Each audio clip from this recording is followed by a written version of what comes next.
This video presents the sixth part of the ninth article of the Creed, the Communion of Saints.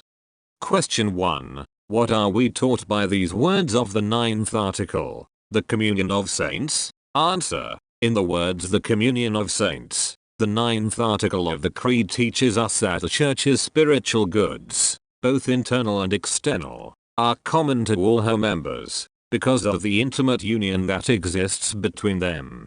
Question 2. Which are the internal goods that are common in the Church? Answer. The internal goods that are common in the Church are the graces received through the sacraments, faith, hope and charity, the infinite merits of Jesus Christ, the superabundant merits of the Blessed Virgin and of the saints, and the fruit of all the good works done in the same Church. Question 3. Which are the external goods that are common in the Church? Answer. The external goods that are common in the Church are the sacraments, the sacrifice of the Mass, public prayers, religious functions, and all the other outward practices that unite the faithful. Question 4. Do all the children of the Church share in this communion of goods? Answer. All Christians, who are in the grace of God, share in the communion of internal goods, while those who are in mortal sin do not participate in these goods.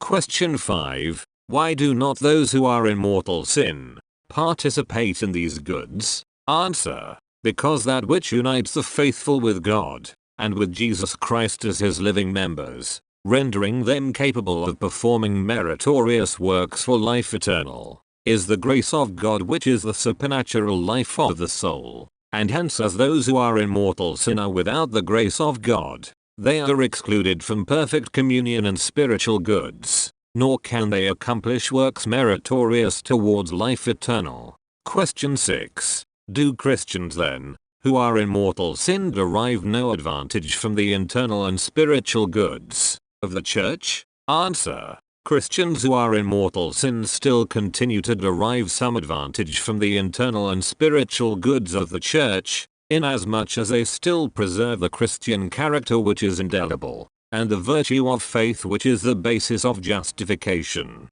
They are aided, too, by the prayers and good works of the faithful, towards obtaining the grace of conversion to God.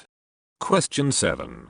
Can those in mortal sin participate in the external goods of the Church? Answer. Those in mortal sin can participate in the external goods of the Church, unless indeed they are cut off from the Church by excommunication. Question 8. Why are the members of this communion, taken together, called saints? Answer. The members of this communion are called saints, because all are called to sanctity, and have been sanctified by baptism, and because many of them have really attained perfect sanctity. Question 9. Does the communion of saints extend also to heaven and purgatory? Answer. Yes. The communion of saints also extends to heaven and purgatory, because charity unites the three churches, the triumphant, the suffering and the militant. The saints pray to God both for us and for the souls in purgatory, while we on our part give honor and glory to the saints, and are able to relieve the suffering souls in purgatory,